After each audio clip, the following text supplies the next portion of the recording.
लक्ष्मी पूजनला निवड पोच झाला नाही तर मी सकाळची अशी घरात बसली होते आणि माझ्या घरात एकच चुलीच्या वर लाकूड होतं.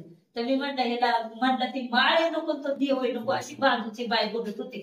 वरून साप वाटलं तर इथं गळ्यात पडला आणि असं डायरेक्ट तोंडा असं दोन्ही असं येडा टाकून बसला. तर मी कुठे ना असं हिसकला पण हातातून फेकायला पण माझी ताकद होत नव्हती कारण की तो 2 तोंड्या असं काय असतं तर म्हणूनच ते घाबरले. पण एकदम पांढरं साप होता आणि एवढं माझ्या हातात बसत नव्हतं एवढं साप मी हिसकला. परत घरात 3 दिवस चुलीच्या वर बसला होता. 3 दिवस मी लोकांच्या घरात झोपायला जात होते माहित होतं 3 महिन्याची पोरं घेऊन. मग त्यांनी साक्षात्कार दिला की तुम्ही माझी पूजा सोडू नका. नाही शेवटी मग परत मी हळदी कुंकू घेऊन आले. जेव्हा देवाची पूजा केली तेव्हा मी ह्या देवाची पूजा केली तेव्हा माझ्या घराला परत सुख भेटलं.